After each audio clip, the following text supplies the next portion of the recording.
I am 87 years old, the child of one family. I was born in this setting on the western edge of Canada, not far from Victoria. It was a pristine place among the firs and cedars. I was christened Benvenuto, the Italian for welcome, but visitors have taken liberties. They have always called me the Butchart Gardens. As befits a world-famous beauty of advancing years, I appreciate a little help from time to time. I've spread a little since my youth. I now cover 50 acres. Hardly the dimensions of a sylph, I know. While I collect my thoughts, why don't I leave you to wander on your own for a bit, to see my many gardens within a garden.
Now, what about some scenes from my past?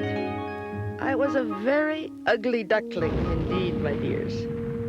The generosity of this man, Robert Pym Butchart, made me possible in a blighted setting, a child of industry. Here is his cement plant at Todd Inlet. He was a pioneer manufacturer of Portland cement in Canada. Technology seemed so modern then.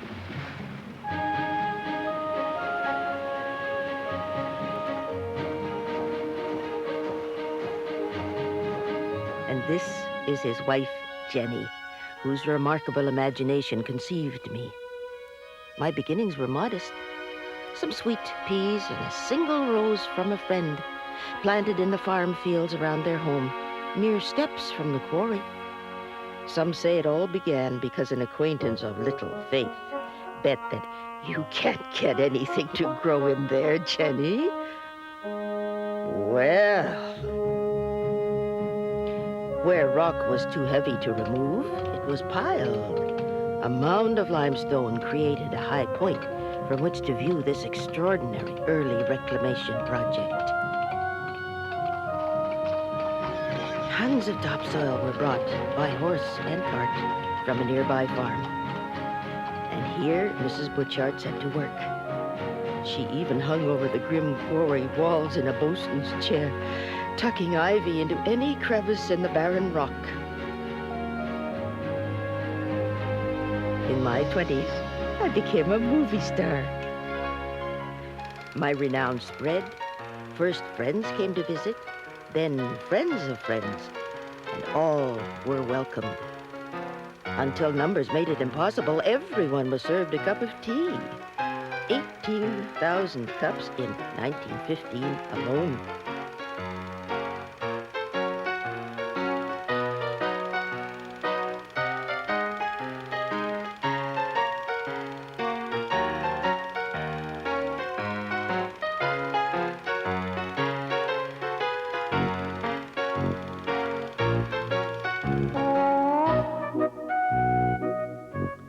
Didn't we dress comfortably then? Mrs. Butchart's sociability and sense of fun were legendary. She'd often serve tea herself. On one occasion, a gentleman visitor, unaware that Jenny had just served him tea, attempted to leave 10 cents under his cup. "Oh, no, thank you, sir," she said. "Old Mrs. Butchart would never let me accept a tip." In 1928, only 24 years after I'd made my debut, Mr. and Mrs. Butchart were awarded the freedom of the city. And the quotation of the day couldn't have been more apt: "For their public service and kindliness of heart." In 1939, for his 21st birthday, they gave me their beloved gardens to a grandson, Ian Ross. In 1945, he returned from service in the Canadian Navy to face the daunting task of wrestling me back into shape. And oh, what a time it's been, my dears. With Mr. and Mrs. Butchart for 35 years, and with Ian and Ann Lee Ross for more than 50.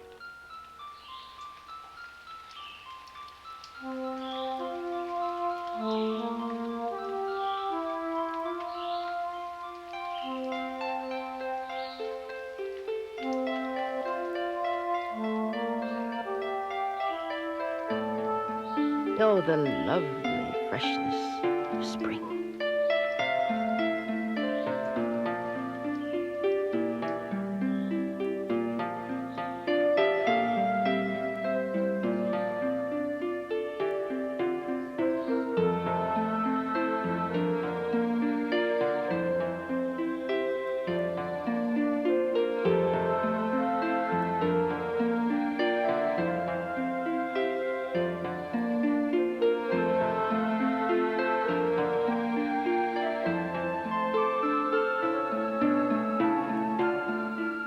Now that you're getting to know me, I would like to share with you some of my vital statistics, my figures and my facts. I'm on 50 acres of a 130-acre estate. That's 20 hectares by modern years. And Ian Ross and 50 gardeners have extended my seasons with separate plantings from earliest March until late November. All of the world's gardens have their hallmarks. Mine is my forest setting, against which an unending display of color unwinds itself. Oh, the Japanese garden. Now here Mrs. Butchart brought a visitor one day, a British adventurer, Captain Frederick Marshman Bailey, who talked of a poppy named for him, which he'd recently discovered in Tibet. He was dumbfounded, thunderstruck, and relieved of a small wager when Mrs. Butchart happily showed him his blue poppy, grown here from the original seed he'd sent to the Edinburgh Botanical Garden. Bailey won a coveted gold medal for his glorious discovery. More close-ups of my beauty marks. Laburnum and the handkerchief tree.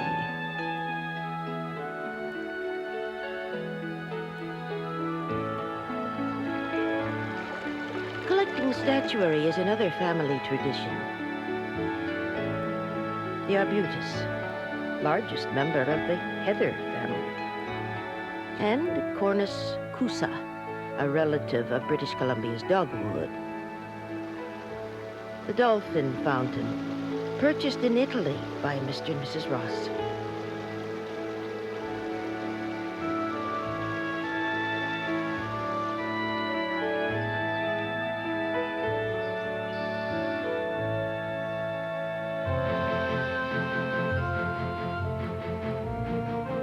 Now, my assistants help me change for the summer, lifting 60,000 tulip bulbs and planting more than 300,000 flowering plants, including nemesia and pansies.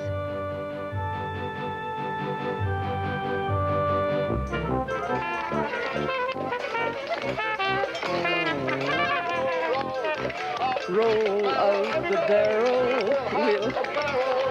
We've had evening entertainment here for years. Modern music. And today, another generation has fashioned new jewels to flatter me. Saturday nights, July and August, Fireworks from Ruggieri of France are especially choreographed for our setting by great-grandson Christopher Ross to fill my skies with fiery magic.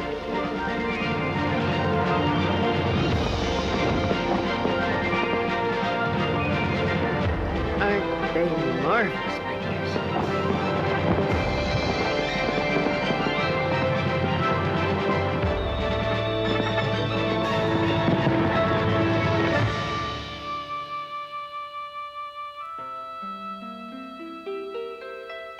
And this was my 50th birthday present. Then the largest underground wiring project of its kind in North America, with thousands of hidden lights. And these are the Ross fountains, which are... but I'll tell you that story later. Now, where was I? Oh, yes. Speaking of barrels of fun, this is Just for Fun, performed on the outdoor stage at the concert lawn. Two of the Butchart's great-grandchildren have performed here. Now watch carefully. You'll see one.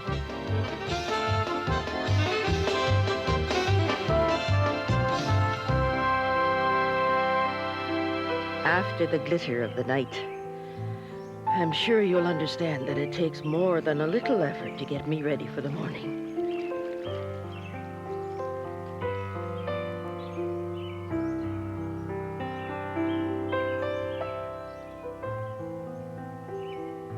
I've outlasted more than one head gardener, my dears. 9 in all. And while I'm bragging, this is my second rose garden, created by Jenny on this very spot. Every beauty loves her mirror, or at least keeps it nearby, to reflect, well, to reflect this, the garden that Jenny Butchart saved for last, with 2,500 rose plants, hybrid teas, floribundas, ramblers, pillars, in 250 varieties, roses old and new, roses from all over the world, and all backed by a blue through white curtain of Pacific giant delphiniums.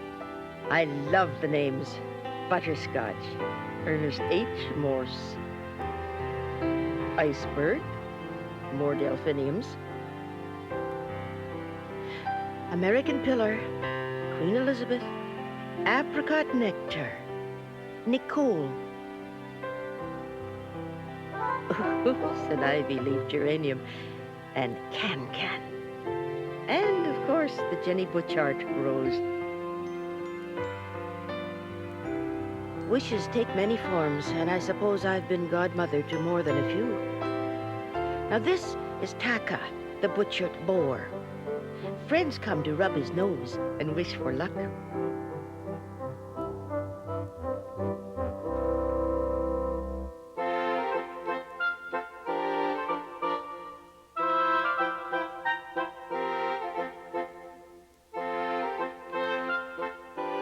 And this is the Italian garden. It once a tennis court, presided over by a statue of Mercury, last faithful spectator of some long ago match. The Italian garden was created in 1928, its rectangular beds centered by a pond in the shape of a Florentine cross. Mr. and Mrs. Butchart could view it from above, from their bowling alley, swimming pool, or billiard room.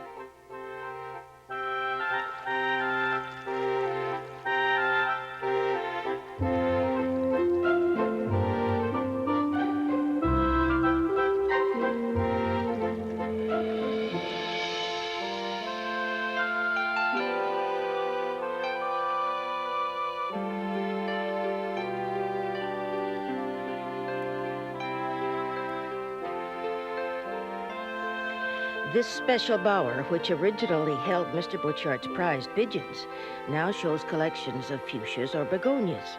He collected them from far afield, you know. The pigeons, I mean, to add to peacocks and ornamental ducks kept in the star pond, and an ill-tempered curmudgeon of a parrot in the residence.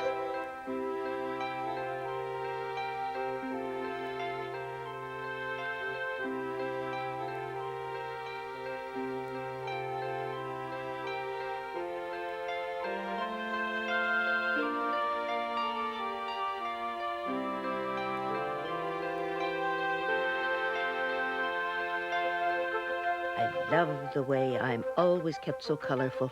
Let's have a look. Here are hyacinth-flowered candy tuft, hemerocallis, the daylily, the dahlia, whose discoverer didn't think much of it as a flower, but thought its tuber root might make a fine substitute for the potato. The unfortunately named Sal pigglossus, more happily called painted tongue. Michaelmas daisy. And what child hasn't thrilled to discover the movable jaw of the antirrhinum? Snapdragon, of course.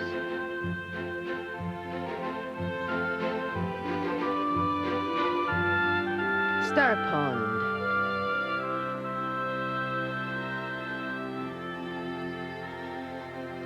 And the sunken garden lake, where trout came to feed when Mr. Butchart clapped his hands.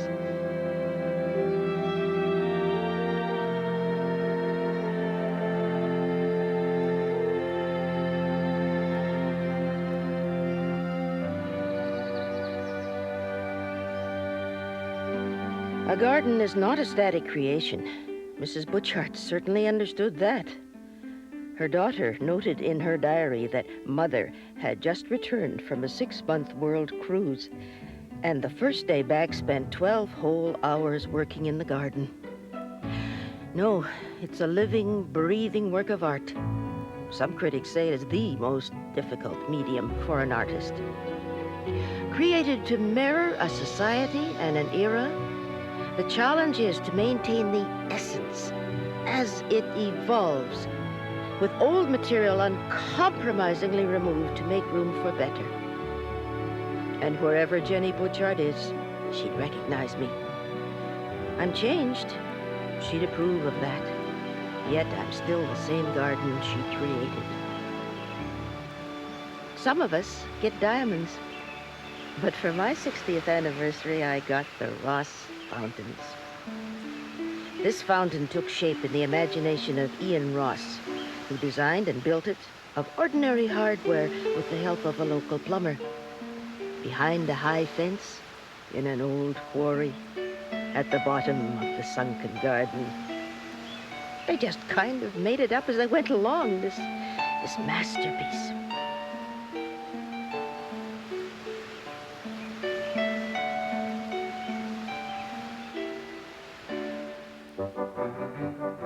In the fall, some of my assistants make up one of my innumerable beds for winter. Good work! Only 59,900 more bulbs and we'll be done. And here I am in chrysanthemum time, a time of rest and restlessness and fading brilliant beauty, I'm afraid, my dears. My renowned collection of Japanese maples.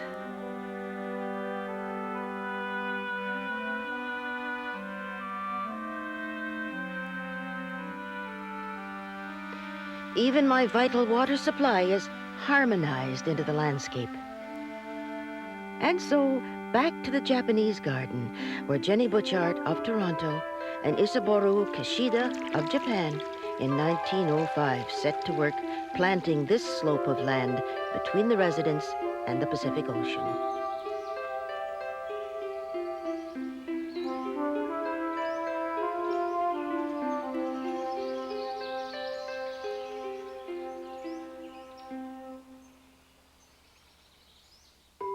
Our recreation of the merriment of Christmases past. Holly and cedar boughs around the seed and gift store, where each year 750,000 visitors browse for hours, my dears. In this season without flowers, I've been showered with Christmas lights. The Ross fountain, prevented from performing by freezing temperatures, suggested now in glittering lights. Strike the harp and join the chorus. In the dining room, glimpsed in holiday finery through the conservatory windows. Yuletide treasure.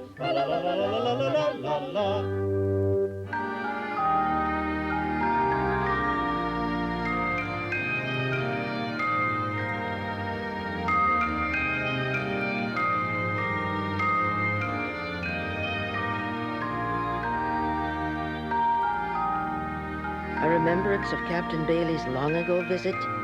Beyond our Christmas tree, the Blue Poppy Restaurant.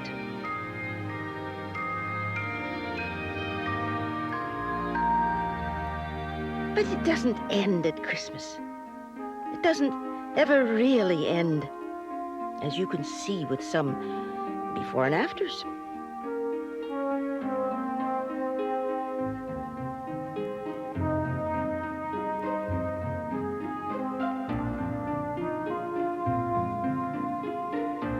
Is this the tennis match that Mercury remembers?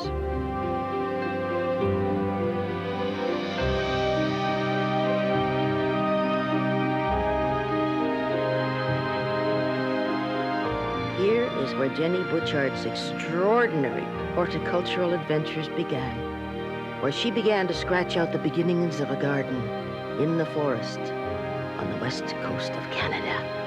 And in my visitor's book, nearly 90 years later, returning visitors write, bless them all, that I am more beautiful than ever.